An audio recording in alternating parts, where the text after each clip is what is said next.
तो बिस्मिल्लाह औज़ु बिल्लाहि मिनश शैतानिर रजीम, बिस्मिल्लाहिर रहमानिर रहीम। इसको हम ना 35 मिनट में ना कंप्लीट करेंगे। तो आपने नोट्स की तो आपको आदत है, नोट्स आप बना लें, माशाल्लाह आप एक्सपर्ट हैं। तो जो भी चीज़ नोट करना चाहिए इसका खुलासा फिर आपने सर को भेज देना है। तो हम पहले प्रेजेंटेशन मुकम्मल करेंगे और उसके बाद फिर आपने जो है कोई भी क्वेश्चन हुए ना तो वो हम फिर इंशाल्लाह उसके ऊपर हम बात करेंगे। तो आज की प्रेजेंटेशन का आगाज़ करते हैं। मैं सबसे पहले आपको दुनिया की बेहतरीन कारोबारी पेशकश में मैं आपको खुशामदीद कहता हूँ। और हमारे स्पोर्ट्स सिस्टम का नाम जेनवन सिस्टम है। ये लेफ्ट साइड पे आपको लोगो नज़र आ रहा है, सब्ज़, रेड और ऑरेंज, ठीक है, और इसके नीचे जी सिस्टम आपको नज़र आ रहा है। तो ये इसको जी सिस्टम कहते हैं, जेनवन सिस्टम। ये 40 साल से अमेरिका में काम कर रहा है और लाखों लोग इस पर अमल करके कामयाब हो चुके हैं। और आप भी इस साबित शुदा सिस्टम में शामिल होकर अपना मुस्तकबिल रोशन करा सकती हैं।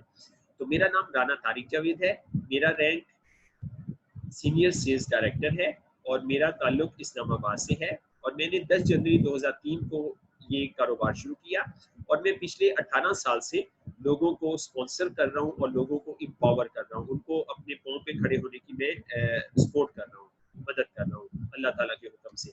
और मैं अपने स्पॉन्सर मेरे जो इस बिजनेस में मुझे लाने वाले थे, मेरे जो सीनियर थे जिन्होंने मुझे सिस्टम से मुतारफ करवाया, जैसे डॉक्टर अब्दुल रहमान साहब आपको मुतारफ करवा रहे, तो उनका नाम राना सुहेल अहमद है और वो मेरे बड़े भाई हैं। और हम दोनों के स्पॉन्सर जो थे वो मोहम्मद मुस्तफ़ा थे, उनका ताल्लुक कराची से है। तो कराची हमारा जो है वो टीचर सिटी है ना, कराची से हमने बहुत कुछ सीखा। तो वो अल्लाह ताला को प्यारे हो गए मोहम्मद मुस्तफ़ा भाई, अल्लाह ताला उनके दर्जात बुलंद करे, उनको जन्नतुल फिरदौस में जगह दे।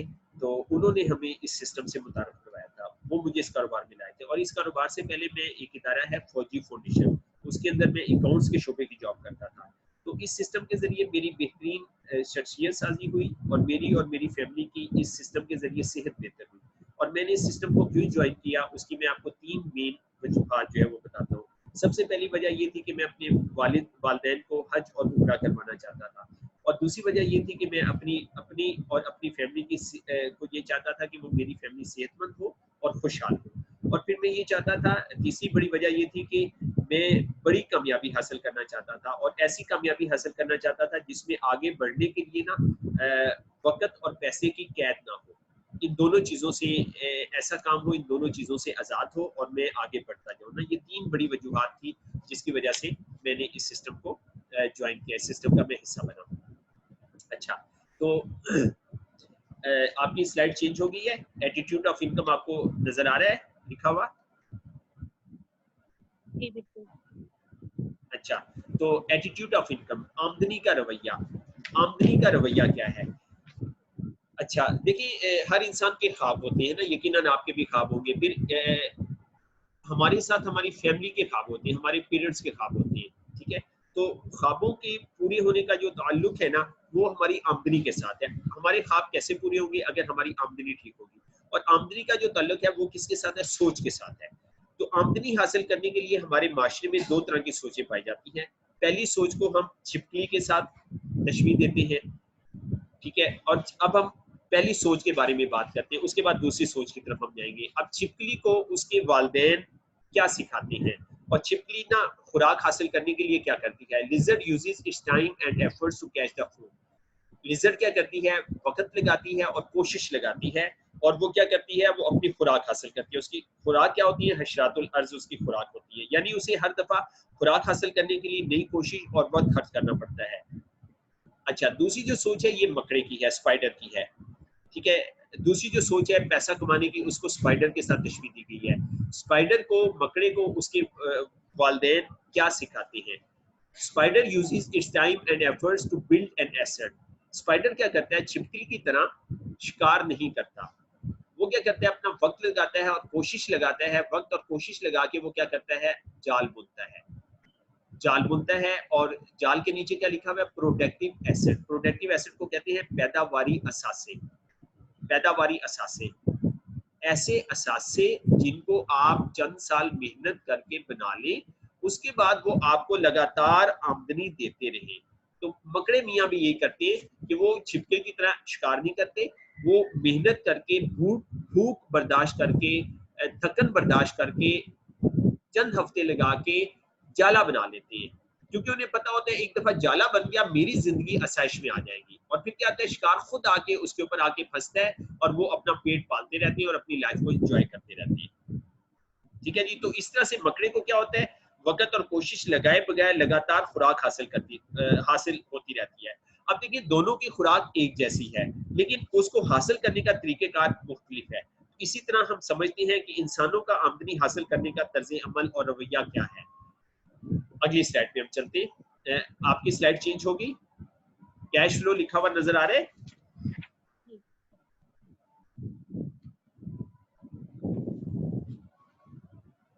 जी सिस्टर सारा, आपको आवाज आ रही है?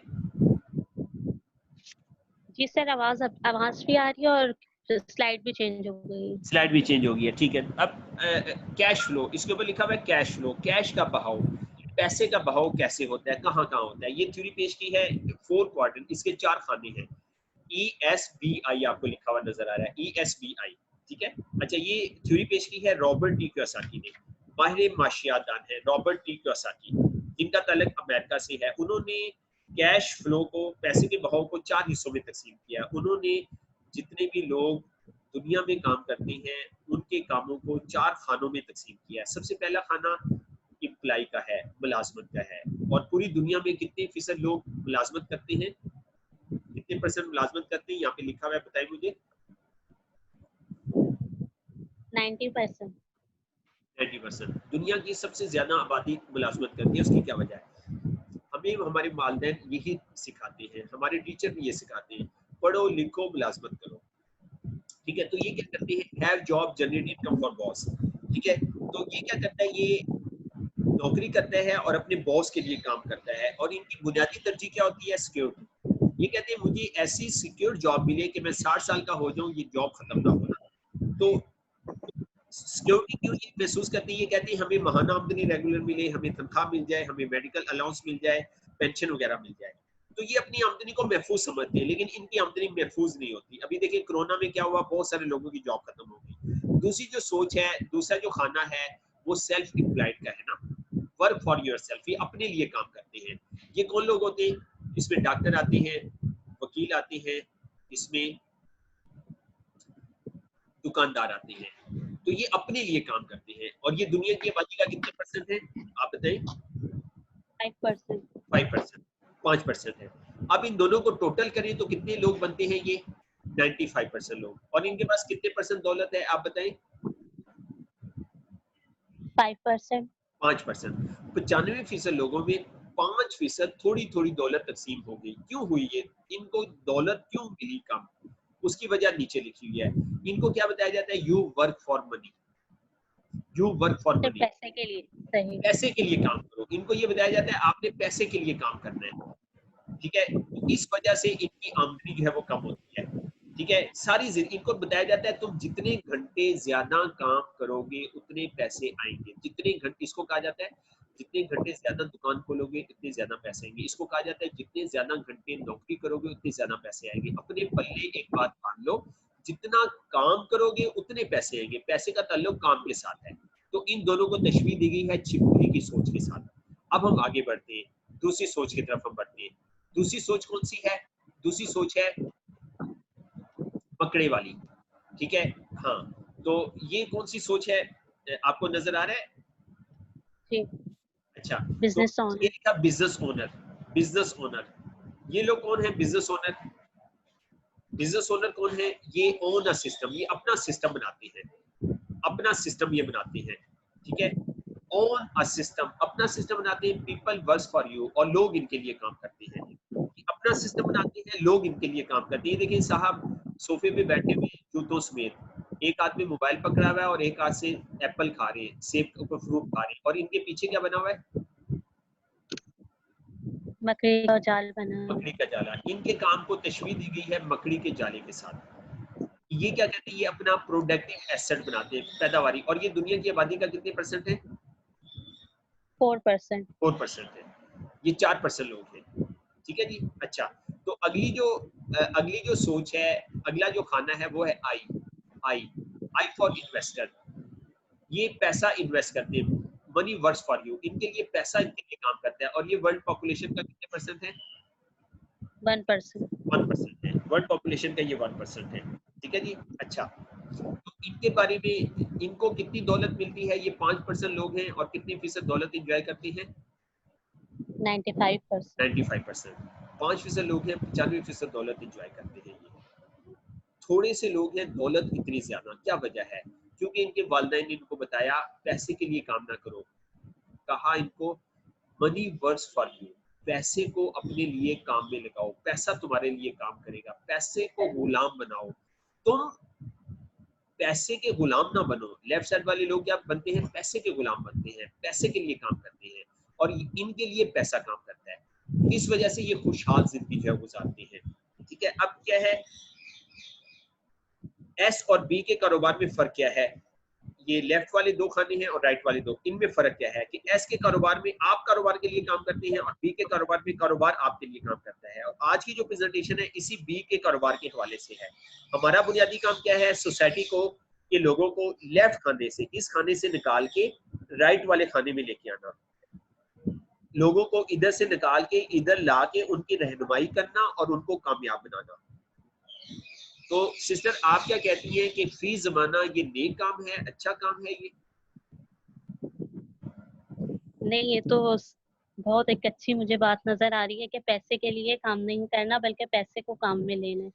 और इस्लाम भी यही सिखाता है, क्योंकि जब हम पैसे को अपने काम में लेंगे तो इसमें बहुत सारे दूसरे लोग भी हमारे साथ शामिल होंगे और इससे सिर्फ हमें अपनी जात का फायदा नहीं होगा, दूसरे लोग भी उसमें शामिल होंगे। तो ये वसी होता जाएगा, अपने लिए भी फायदा होगा और दूसरों के लिए भी फायदेमंद साबित होगा। जी बिल्कुल ऐसी है, आपने जैसे फरमाया बिल्कुल ऐसी है। लेकिन एक बात पल्ले बांध लें, एक बात पल्ले बांध लें, ये टफ काम है, इसमें स्वाब भी ज्यादा है, जी। इसमें अजर भी ज्यादा है और इसमें मुश्किलात भी ज्यादा है। ठीक है, हमें हमें अल्लाह ताला हमें साबित कदमी दे, हमें मुस्तकिल मिजाज बनाए और हम अपनी जितनी जिंदगी बाकी मानदा जिंदगी है इसमें हम अपने घर को भी खुशहाल करें, हम लोगों को भी खुशहाल करें। ठीक है, अब मैं आपसे पूछना चाहूंगा कि आपको अगर चॉइस दी जाए तो आप इन चारों में से कौन से खाने को चूज करेंगे? मेरे ख्याल से ये जो थर्ड है ना, 4%। जी इसको करेंगे। माशाल्लाह आप बिल्कुल प्रैक्टिकल खातून हैं, अपना आपने बहुत अच्छी सिलेक्शन की है जी, यही सिलेक्ट करना चाहिए ना। अब अक्सर लोग कहते हैं हम चौथे को सिलेक्ट करेंगे, चौथे में हम डायरेक्टली नहीं आ सकते, डायरेक्टली नहीं आ सकते हम चौथे में, पहले हमें तीसरे को सिलेक्ट करना होगा। इसमें हम क्या करेंगे, इसमें हम सिस्टम बनाएंगे।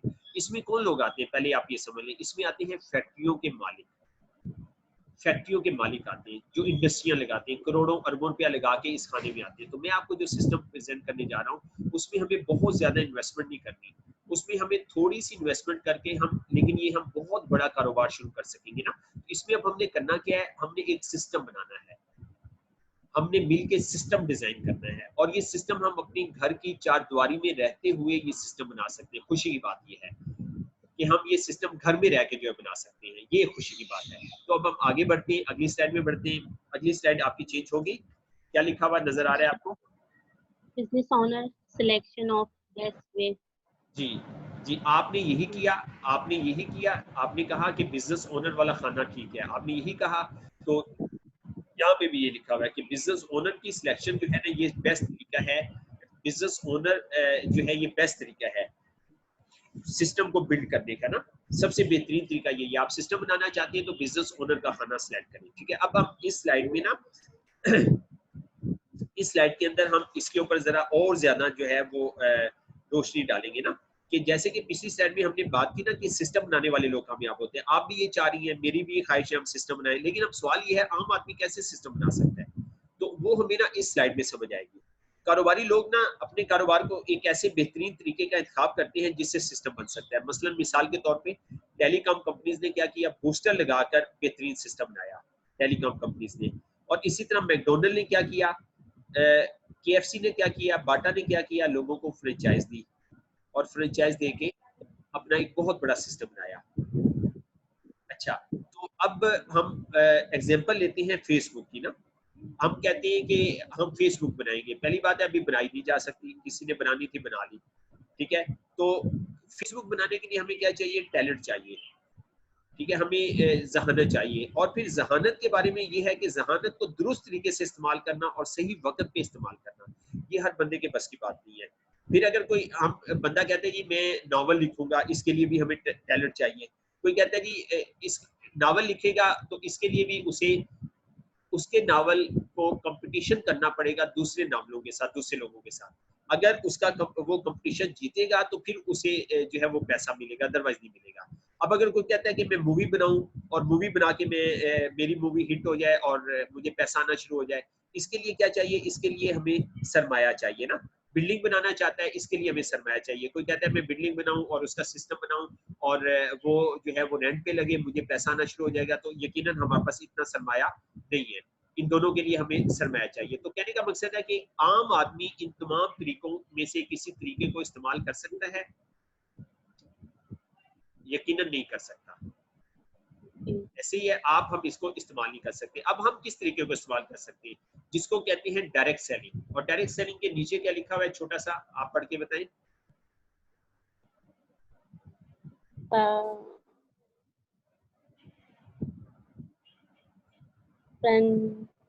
Franchising business. फ्रेंचाइजिंग बिजनेस, तो डायरेक्ट सेलिंग का दूसरा नाम फ्रेंचाइजिंग बिजनेस है कि इसमें क्या होता है, हम फ्रेंचाइज देते हैं। अच्छा, तो फ्रेंचाइजिंग जो है, हम डायरेक्ट सेलिंग की हम बात करते हैं, जिसको फ्रेंचाइजिंग का कारोबार भी कहते हैं, जिसके जरिए आप अपना जाती सिस्टम आसानी से बना सकते हैं और आप अपने और अपनी फैमिली के ख्वाबों को पूरे कर सकते हैं ना। क्यों कर सकते हैं? क्योंकि इसमें सबसे पहली बात यह है कि इल्म और no need of knowledge and talent. इसमें इल्म की जरूरत नहीं है, टैलेंट की जरूरत नहीं है। Competition is with yourself. आपका अपने साथ कंपटीशन है ना, किसी और के साथ नहीं है। और इसमें कोई सरमाया की जरूरत नहीं है। सरमाया अगर लगाना भी होता है तो इतना सरमाया होता है कि एक गरीब इंसान जो है वो थोड़ी बहुत ही कोशिश करके, एफर्ट करके, आगे पीछे से हाथ पांव मार के इतना सरमाया इकट्ठा कर लेता है। अच्छा, तो अब आप यकीनन इसके बारे में मजीद जानना चाहते हैं कि इस इंडस्ट्री के जरिए डायरेक्ट सेलिंग के साथ आप सिस्टम कैसे बना सकती हैं और फिर इसकी मदद से आप जो है अपने और अपनी फैमिली के ख्वाब कैसे पूरे कर सकते हैं। कौन से ख्वाब? हर इंसान का ख्वाब होता है मेरे पास अच्छी गाड़ी हो, मेरे पास सवारी, अल्लाह की दी हुई नेमतों में से एक नेमत अच्छी हो, घर अच्छा हो, मैं हज कर लूँ, उम्रा कर लूँ, मैं दुनिया की सैर कर लूँ। हर इंसान के ख्वाब होता है। तो अब हम बात करेंगे कि आप इन ख्वाबों को कैसे पूरा कर सकते हैं। अगली स्लाइड की तरफ हम बढ़ते हैं। स्लाइड चेंज होगी आपकी स्लाइड पे क्या लिखा हुआ नजर आ रहा है? आप मुझे पढ़ के बताइए, हेडिंग क्या लिखी? Financial marketing effective product distribution system. रवायती मार्केटिंग और वीएस का मतलब होता है बिल मुकाबला इफेक्टिव प्रोडक्ट डिस्ट्रीब्यूशन सिस्टम के अशिया की तकसीम का मुअस्सर निज़ाम। ठीक है। अच्छा, तो अब डायरेक्ट सेलिंग को समझने के लिए ना पहले हम ये समझते हैं कि रवायती कारोबार क्या होता है। ठीक है, तो रवायती कारोबार क्या है? जिसके तहत हम तक चीजें पहुंच रही हैं। आपके घर में, मेरे घर में जितनी भी चीजें हैं, ये रवायती कारोबार के तहत आई है। इसको कहते हैं कन्वेंशनल मार्केटिंग। रवायती मार्केटिंग, चीजों को पहुंचाने का रवायती तरीका कार। इसमें क्या होता है? सबसे पहली चीज कारखाने में बनती है। ये फैक्ट्री बनी है माशाल्लाह, कराची में बहुत सारी फैक्ट्रियां हैं। ये देखिए, इसमें चिमनियों में से धुएं निकल रहे हैं और इसके नीचे क्या लिखा हुआ है? प्रोड्यूसर। ये चीजों को प्रोड्यूस करता है और उसके नीचे कितने डॉलर लिखे हुए? 10 USD। 10 USD, $10। तो यहाँ पे मिसाल ली गई है कि कारखाने वाला $10 की प्रोडक्ट बनाता है, मिसाल के तौर पे। उसके बाद क्या होता है? इंपोर्टर आते हैं, उसके बाद होलसेलर आते हैं, उसके बाद डिस्ट्रीब्यूटर आते हैं, उसके बाद सेल पीपल आते हैं, उसके बाद रिटेलर आते हैं, उसके बाद शॉप्स आती हैं, और शॉप के बाद क्या चीज किसके पास पहुंच जाती है? कंज्यूमर। ये एक बच्चा और बच्ची आपको नजर आ रहा है, कंज्यूमर। और इसके नीचे कितने डॉलर लिखे हुए? $25। $25। अब मुझे बताइए, आप $10 की चीज बनी और $25 में बिकी, ये $15 कहाँ गए? लोगों पे तकसीम हो गए, जैसे जैसे हाथ जाती रही दूसरे उसमें। बिल्कुल ऐसी है, इन लोगों में तकसीम हो गए। और इसके अलावा एडवर्टाइजमेंट में तकसीम होती है। $15 इनमें तकसीम हो गए। ठीक है। अच्छा, अब इस पूरे मॉडल के अंदर सबसे पिसा हुआ तबका कौन सा है? वो है कंज्यूमर। सबसे पिसा हुआ तबका जो है वो कंज्यूमर है, सार्फिन है सबसे पिसा हुआ तबका। ठीक है। तो ये जो माशरे का जो निज़ाम है, इससे क्या हो रहा है? इससे दौलत गैर मसावी तकसीम हो रही है, दौलत चंद हाथों में जा रही है। ठीक है। और ये जो बदहाल निज़ाम है, ये मिडल मैन और ना ही कारखाने वाले और ना ही गाहक, किसी को भी फायदा नहीं पहुंचा रहा। ठीक है, अब हम आगे चलते हैं। मैं अब आपको ना अशिया की तरसील का मौसर तरीन निज़ाम जो है, मौसर तरीन इफेक्टिव प्रोडक्ट डिस्ट्रीब्यूशन सिस्टम, इसके बारे में मैं आपको जो है वो बताता हूँ ना, और जिसे हम पर्सनल फ्रेंचाइज, जिसको हम पर्सनल फ्रेंचाइज या डायरेक्ट सेलिंग सिस्टम भी कहते हैं। ठीक है, अब इसमें क्या आपको नजर आ रहा है, ये फैक्ट्री नजर आ रही है और कंज्यूमर नजर आ रहा है, बीच में कोई है? नहीं। सिस्टर बीच में कोई है? नहीं। क्या हुआ, ये बीच वाले लोगों को क्रॉस कर दिया गया, इनको खत्म कर दिया गया। अब क्या हुआ, कस्टमर का डायरेक्ट फैक्ट्री के साथ रब्ता किया गया। ठीक है, इसका डायरेक्ट उसके साथ रब्ता किया गया, तो इसको हम पर्सनल फ्रेंचाइज भी कहते हैं। आए हम इसको अच्छी तरह से समझते हैं और अपने ख्वाबों को कैसे पूरा कर सकते हैं। इसमें क्या बेनिफिट हुए? सबसे पहला बेनिफिट ये हुआ कि ग्राहक you directly purchase from the producer, ग्राहक प्रोड्यूसर से डायरेक्ट चीज ले लेता है। दूसरा फायदा क्या हुआ, customer make word of mouth advertisement. अब यहाँ पे इश्तिहारबाजी नहीं करनी हमने, अब कस्टमर चीज को इस्तेमाल करके उसको अच्छी लगी तो वो आगे अपने कस्टमर को बताएगा। तो कस्टमर के बताने का जो तरीका है ये सच्चा है, ये मजबूत है, ये पक्का है, इसमें झूठ शामिल नहीं होता। इश्तिहारबाजी में वो नहीं देखते चीज अच्छी है या नहीं अच्छी, वो उसकी एडवर्टाइजमेंट कर देते हैं। ठीक है, तो तीसरा इसमें पॉइंट क्या है, कंज्यूमर बिकम डिस्ट्रीब्यूटर। इस तरीके कार में कंज्यूमर को भी चीज, अब देखिए आपने डॉलर्स का फ्रिज लिया, ठीक है, आप कहती है मैं डॉलर्स के डिस्ट्रीब्यूशन ले लूं, डॉलर्स वाले कहेंगे जरा हमें 2-3 करोड़ रुपया दें फिर आप डिस्ट्रीब्यूशन दें। जबकि डायरेक्ट सेलिंग में ये होता है कि कंज्यूमर जो है वो डिस्ट्रीब्यूटर बन जाता है, क्योंकि यहाँ पे उससे कोई इन्वेस्टमेंट नहीं करनी होती ना। ठीक है, बगैर इन्वेस्टमेंट के वो डिस्ट्रीब्यूटर चाहे तो बन सकता है। फिर क्या है, वाइड फॉर्जरी, इसमें जालसाजी नहीं हो सकती। क्यों नहीं हो सकती जालसाजी, बताएं क्या वजह है इसकी? क्योंकि दरमियान में कोई भी नहीं है, डायरेक्ट कंपनी से बिल्कुल, ताल्लुक है। जी बिल्कुल आपने सही कहा कि डायरेक्ट फैक्ट्री कंज्यूमर फैक्ट्री से चीज ले लेता है। और फिर आखिरी बात, अहम चीज, कि ये बेस करता है circle of influence hence trustful. ये उन लोगों के ऊपर बेस करता है जिनके ऊपर आप ना ट्रस्ट करते हैं। ठीक है, मसलन मेरी हाफिज डॉक्टर अब्दुल रहमान से मुलाकात हुई और मैंने उनसे मुलाकात की, कई मुलाकातें हुई, ट्रस्ट डेवलप हुआ, मैंने बिजनेस बताया, उन्होंने बिजनेस की जांच पड़ताल की, अच्छी तरह चेक किया, उसके बाद वो आपको बता रहे हैं, आपका उनके ऊपर ट्रस्ट है। तो आपने भी क्या करना है, इसी तरह उन लोगों को बताना है जिनके ऊपर आपका ट्रस्ट है, उन लोगों को आपने जो है वो बताना है। ठीक है, तो इस कारोबार की शुरुआत उन लोगों से होती है जिनके ऊपर आप जो है वो ट्रस्ट करते हैं। ठीक है जी, तो क्लियर होगी आपको ये स्लाइड। अगली स्लाइड पे हम चलते हैं, अगली स्लाइड चेंज होगी, आपकी डायरेक्ट सेलिंग एसोसिएशन, ये हमारी आखिरी स्लाइड है। आपकी स्लाइड चेंज होगी, क्या लिखा हुआ नजर आ रहा है? Direct selling association. ये जो डायरेक्ट सेलिंग सिस्टम की मैंने आपको बात की, जिससे आप और हम अपने ख्वाब पूरे कर सकते हैं, मैं अब आपको इसका ग्लोबल पिक्चर दिखाने जा रहा हूँ, पूरी दुनिया की तस्वीर आपको दिखाने जा रहा हूँ डायरेक्ट सेलिंग की। तो ये इदारा है WFDSA ना, तो इसकी हम अदाद-ओ-शुमार के बारे में बात करेंगे, जो दुनिया के लाखों घरानों को खुशहाल बना चुका है। और इसका आगाज कब हुआ था? 1855 में, 1855 में अमेरिका से हुआ था ना। ये आपको नजर आ रहा है WFDSA।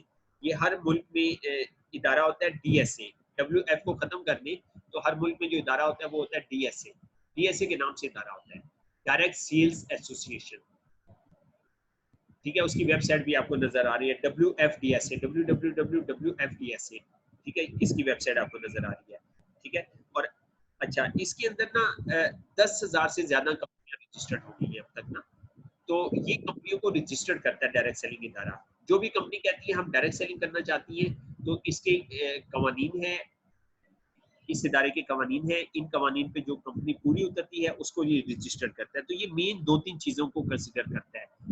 इसका सिलेक्शन का क्राइटेरिया क्या होता है? सबसे पहली क्राइटेरिया ये होता है unique and high quality product. उस कंपनी की ना म्यारी मसनूआत होनी चाहिए और हाई क्वालिटी की प्रोडक्ट होनी चाहिए, मुनफरिद होनी चाहिए।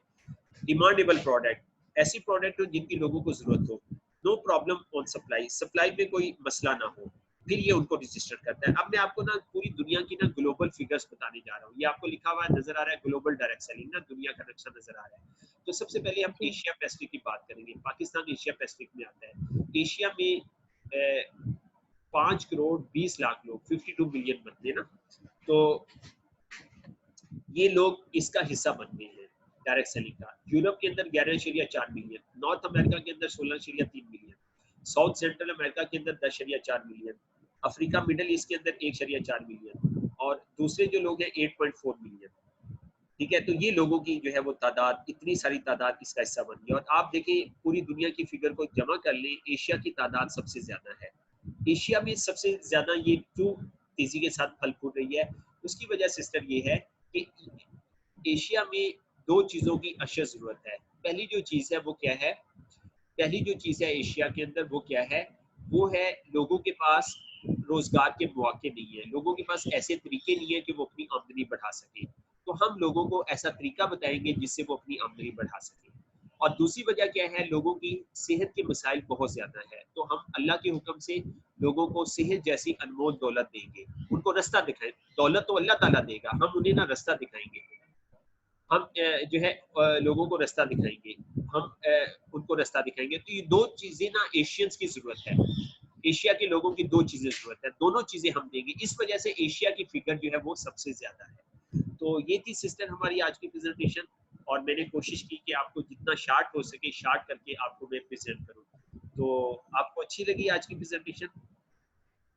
जी, अल्हम्दुलिल्लाह बहुत अच्छी भी लगी और बाकी ये बात समझ में भी आई कि अब ज़ाहिर है मैं तो एज़ अ टीचर ही काम कर रही हूँ। अच्छा सर ये बताइए कि हम अपने अपने आप को किस खाने में रख सकते हैं कि बिज़नेस तो हमारा टीचिंग का शोबा बिज़नेस से मुताल्लिक तो नहीं है ना? नहीं, आपकी आवाज नहीं आ रही, आपकी आवाज नहीं क्लियर आएगी। मैंने कहा कि जैसे हम अगर अपने आप को रख के सोचे ना इस चीज़ के अंदर, तो हमारा शुमार किन लोगों में होगा, वो कौन से क्वाड्रेंट में होगा? क्योंकि हम तो टीचर हैं। जी, ठीक है, मैं वो स्लाइड निकाल लेता हूँ। देखिए आप एज ए टीचर क्या कर रही हैं, आप एज ए टीचर अगर तो जॉब कर रही हैं तो फिर आप इम्प्लाई में आएंगी। ठीक है, आप इम्प्लाई में आएंगी। क्लियर हो गया? ठीक है, आपका अपना स्कूल है। ठीक है, आपको क्लियर हो गया सिस्टर, ये बात क्लियर होगी? सही, जी, सर आगे बिल्कुल। आगे चले हम। जी, बिल्कुल। अच्छा, अब आपका अपना स्कूल है, उस स्कूल में आप सुबह से लेके शाम तक ड्यूटी देती हैं, आपका जाती अपना स्कूल है, आप काम भी करती हैं, फिर आप दूसरे खाने में आएंगे। नहीं, ज़ाती स्कूल नहीं है, मैं तो एज़ अ टीचर ही काम कर रही हूँ ना, तो बस मगर क्यों हम इसमें 5% वालों में क्यों आएँगे? क्यों शामिल होंगे? जी, हम तो जो अगर देखा जाए तो अगर हम देखें अगर कोई सलाहियत है ना हमारी कि हम अपनी कोई माल की सलाहियत लगा रहा होता है, कोई अपनी दिमागी सलाहियत लगा रहा होता है, तो अब मैं एज़ अ टीचर अपने दिमाग की सलाहियत लोगों पे लगा रही हूँ, तो मैं तो बहुत सारे लोग तैयार कर रही हूँ, तो मेरा बी में नहीं शुमार होगा। नहीं, बी में शुमार नहीं होगा, आप इम्प्लाई हैं, आप जॉब करते हैं, सही आपकी लिमिटेड बात। इनकम है। देखिए आपके आपके स्कूल में टीचर बच्चे डबल हो जाएं, 4 गुना हो जाएं, तो आपकी आमदनी तो थोड़ी सी बढ़ेगी, लेकिन जो आपका ओनर है उसकी आमदनी ज्यादा बढ़ेगी। आपकी जो बिल्कुल। सैलरी है, आपकी जो इनकम है वो तनख्वाह के साथ जुड़ी हुई है, आपकी इनकम जो है वो बिजनेस के साथ नहीं जुड़ी हुई। यानी टीचिंग का शोबा जो है वो भी इसी से ही एस से होता है। सही। इम्प्लाई में आएगा, इम्प्लाई में आएगा, टीचर इम्प्लाई में। जितने भी वो इम्प्लाई में आएंगे। ठीक है। जी, जी, जी। हाँ, और कोई सवाल आपका? दूसरा सवाल ये तो मैंने उस्ताद साहब से भी सुबह पूछा था। मैंने कहा कि ये ऐसा क्यों है जी सिस्टम? मैंने कहा ये टॉपिक तो एक ही है ना, सबका टॉपिक एक ही होगा। तो ये 1 टू 1 ट्रेनिंग क्यों है? हाँ, ये सिस्टर मुझे ऐसे है कि खुद इसका जवाब मिल गया कि इसमें वाक़ई ये चीज़ है कि एक के ऊपर जैसे हम बहुत सारे लोग होते हैं तो तवज्जो हमारी इधर-उधर जा रही होती है। इस वक़्त मैंने पूरी एक तवज्जो के साथ आपकी बात सुनी भी है, समझी भी है, तो तवज्जो के लिए शायद है। आप बताइए कि क्यों है? बिल्कुल आपने सही फरमाया। हाफिज डॉक्टर अब्दुल रहमान साहब का भी ये पॉइंट ऑफ व्यू था कि मेरे अपने लोग हैं, सबको एक दफ़ा प्रेजेंटेशन दे देना। तो हुँ, अब देखें, मुझे जो है वो 10 लोग हैं, मुझे 10 दफ़ा प्रेजेंटेशन देना पड़ी ना। ठीक है, जी, तो जी। मेरे 10 घंटे लगे, तो ये काम 1 घंटे जी, में भी हो सकता था, लेकिन मुझे जो है अपना सिस्टम को सख्ती के साथ अमल करना है। अगर मुझे ज़िंदगी में कामयाब होना है तो मुझे असूलों को नहीं तोड़ना, मुझे जो है वो अपनी तकलीफ का या टाइम का ख्याल नहीं करना, मुझे असूलों पे कारबंद रहना है। तो 1 टू 1 इसलिए सिस्टम कहता है कि दुनिया की सबसे महंगी तालीम 1-to-1 है। 1-to-1 महंगी क्यों है? 1-to-1 को कहा जाता है ये रॉयल फैमिली की एजुकेशन है। सिर्फ बादशाह, वज़ीर आज़म वो अपने बच्चों को 1-to-1 तालीम दिलवा सकते हैं। गरीब आदमी 1-to-1 तालीम नहीं दिलवा सकता। अब मैं कहूँ मेरा बच्चा कॉलेज में अकेले उसको टीचर पढ़ाएँ तो ये मुमकिन ही नहीं है। मुझे पूरी क्लास की फीस देनी होगी। टीचर कहेंगे प्रिंसिपल कहेगा कि आपने बच्चे को अकेला पढ़ाना है, मैंने टीचर रखे हुए, मैंने तनख्वाहें दी। मैं उन्हें कहूँगा भी मैंने बच्चे को अकेला पढ़ाया। कहता है फिर अकेला पढ़ाना एक ही तरीका है। मेरी क्लास में 50 बच्चे होते हैं, आप 50 बच्चों की फीस दे दें, मैं आपके बच्चे को अकेला पढ़ाऊँगा। तो 1-to-1 जो एजुकेशन है ये क्यों महंगी है, ये क्यों जो है वो इतनी एक्सपेंसिव है, ये क्यों मुश्किल है? उसकी वजह ये होती है कि पढ़ाने वाला सिर्फ एक के ज़हन को सामने रख के पढ़ाता है, उसके ज़हन की इस्तेदाद के मुताबिक, उसकी हैसियत के मुताबिक बातें करता है और उसको पूरा फोकस एक आदमी पे होता है। जब अब देखिए ना, जब क्लास में हमारे 30 बच्चे होंगे, हमें पता है कि टीचर का ध्यान 30 बच्चों की तरफ है, हम कहीं और भी चले जाएँगे। हम ज़हनी तौर पे कहीं और भी चले जाएँगे, मौजूद जिस्मानी तौर पे वहाँ पे होंगे, लेकिन ज़हनी तौर पे हम कहीं और भी चले जाएँगे। तो लेकिन 1-to-1 एजुकेशन में ये होता है, पढ़ाने वाले का ध्यान एक के ऊपर होता है, तो इसलिए 1-to-1 एजुकेशन में जो क्वालिटी आती है, ये 2 लोगों की एजुकेशन में नहीं आ सकती, 3 लोगों की एजुकेशन में नहीं आ सकती, 10 लोगों की एजुकेशन में नहीं आ सकती। तो आपने भी देखा होगा, आप माशाल्लाह टीचर हैं, जो महँगे स्कूल है ना, जो बहुत ज़्यादा फीसें चार्ज करते हैं, तो उनके अंदर क्लास की तादाद भी सबसे कम होती है। वो तादाद कम इसलिए रखते हैं ताकि हर बच्चे पे तवज्जो दी जा सके, लेकिन वो 1-to-1 एजुकेशन फिर भी नहीं कर सकते, अफोर्ड नहीं कर सकते, क्योंकि 1-to-1 एजुकेशन बहुत महँगी एजुकेशन है। तो हमारा जो जी सिस्टम है ना, ये कहता है कि आपने एक इंसान की कदर करनी है। आपने अगर और ये कहता है 1-to-1 एजुकेशन जेन्युइन सिस्टम का, नेटवर्क मार्केटिंग का मैजिक है, जादू है। तो इस जादू को आपने समझना है। आपने 1-to-1 करने की टीम बनानी है अगर आपको जल्दी कामयाबी चाहिए। तो जल्दी कामयाबी के लिए आपको क्या करना है, आपको हमें क्या करना है, 1-to-1 करना सीखना है और 1-to-1 आसान एजुकेशन होती है और 1-to-1 से हम कामयाबी को, जो हमने कामयाबी 20 साल में हासिल करनी है, 1-to-1 एजुकेशन से वही कामयाबी अल्लाह के हुक्म से हम 5 साल में हासिल कर सकते हैं। तो इसलिए ये सिस्टम ये कहता है कि किसी को जब आप शुरू करें ये काम, तो आपने 1-to-1 से स्टार्ट करना है। ठीक है, मैं रिकॉर्डिंग को